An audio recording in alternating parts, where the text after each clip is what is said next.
প্রথমেই একটা কথা পরিষ্কার করে বলি, অবৈধ পথে সমুদ্র দিয়ে ইউরোপে যাওয়া অত্যন্ত ঝুঁকিপূর্ণ। অনেকেই প্রাণ হারান, আবার অনেকে গ্রেপ্তার করে ফেরত পাঠানো হয়। তাই আমরা এখানে শুধুমাত্র বৈধ এবং নিরাপদ পথ নিয়েই কথা বলবো আজকে। কিভাবে যেতে পারবেন আপনি আপনার স্বপ্নের শহর ইউরোপে নিরাপদভাবে। আসসালামু আলাইকুম। আমি Rabeya Akter Liza from AirITech BD. Libya থেকে ইউরোপে দ্রুত কিভাবে যাওয়া যায়, কোনটা নিরাপদ আর কোনটা ঝুঁকিপূর্ণ, যারা ইতালি বা ইউরোপীয় দেশে যেতে চান তাদের জন্য এই ভিডিওটি অনেক কাজে আসবে। আশা করছি সম্পূর্ণ ভিডিওটি দেখবেন।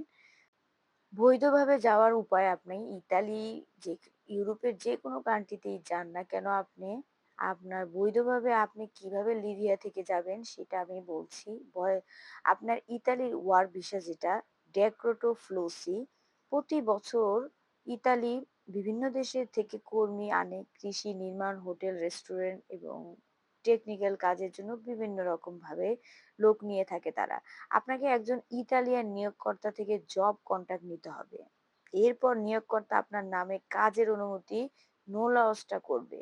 অনুমোদন পেলে আপনি ইতালির কনসুলেট থেকে ভিসা নিতে পারবেন। সেনজেন ভিসা, ট্যুরিস্ট বা আপনার হলো বিজনেস ভিজিট, সর্বোচ্চ 90 দিনের জন্য ভ্রমণ বা ভিজিট ভিসা পাওয়া যায়। এর জন্য hotel booking, invitation letter, travel insurance ও ব্যাংক স্টেটমেন্ট কিন্তু লাগবে। ইউএনএইচসিআর বা আইওএম হিউম্যানিটেরিয়ান প্রোগ্রাম, যদি আপনি যুদ্ধ বা নির্যাতনের শিকার হন তাহলে ইউএনএইচসিআর বা আইওএম এর সাথে যোগাযোগ করতে পারেন। তারা অনেক সময় রিসেটলমেন্ট বা বৈধ উপায়ে অন্য দেশে যাওয়ার সুযোগ দেয়। আরেকটা কথা বলি, প্রয়োজনে যে আপনার কাগজপত্রগুলো সাথে রাখতে হবে।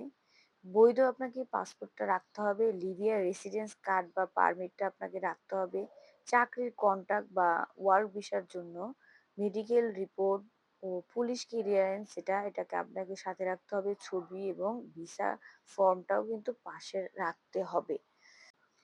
বন্ধুরা, মনে রাখবেন, সমুদ্রপথে বা দালালের মাধ্যমে অবৈধভাবে ইউরোপে যাওয়া জীবনের জন্য ভয়ঙ্কর। নিরাপদ উপায় হলো শুধু লিগ্যাল ভিসা। কিছুটা সময় বেশি লাগলেও এটাই মেয়াদে লাভজনক ও নিশ্চিত।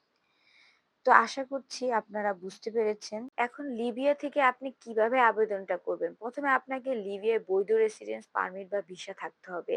ইতালির কোনো কোম্পানি বা নিয়োগকর্তা আপনার জন্য জব কন্ট্রাক্ট করবে। নিয়োগকর্তা ইতালিতে এসপি আইডি পোর্টাল বা অফিসিয়াল ওয়েবসাইটের মাধ্যমে আবেদন করবে। আমি এটা লিঙ্কটা কিন্তু ডিসক্রিপশন বক্সে দিয়ে দিব। এসপিআইডি পোর্টাল, এই ওয়েবসাইটের মাধ্যমে কিন্তু আপনাদের আবেদন করতে হবে ইতালি লিবিয়া গিয়ে।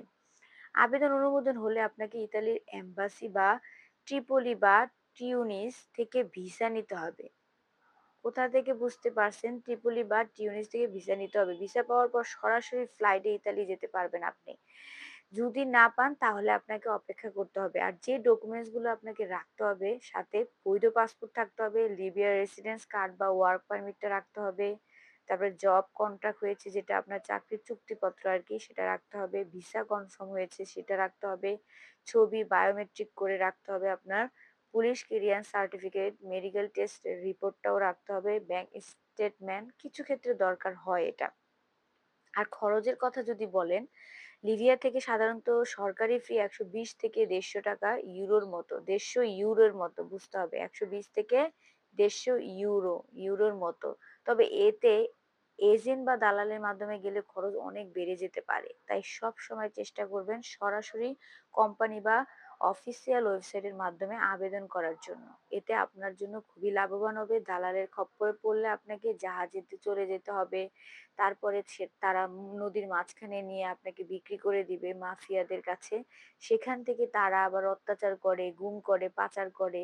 অনেক মানুষ এভাবে মারা যায়। তো আপনারা এই অবৈধ পথটা বেছে না নিয়ে বৈধ পথটা বেছে নিন। একটু কষ্ট হলেও, আপনার একটু সময় সাপেক্ষ হলেও বৈধভাবে যাবেন আশা করছি। তো বন্ধুরা, আশা করি ভিডিওটি আপনাদের খুব উপকারে আসবে, এবং যাদের ভিডিওটি ভালো লেগেছে, নতুন আরো যদি তথ্য জানতে চান তাহলে আমার চ্যানেলটিকে সাবস্ক্রাইব করে লাইক কমেন্ট শেয়ার করবেন ভিডিওটি। আর যদি আপনাদের চ্যানেলটি ভালো লেগে থাকে অবশ্যই সাবস্ক্রাইব করে দিবেন। পরবর্তীতে আপনারা ভালো থাকবেন। আল্লাহ হাফিজ। আসসালামু আলাইকুম।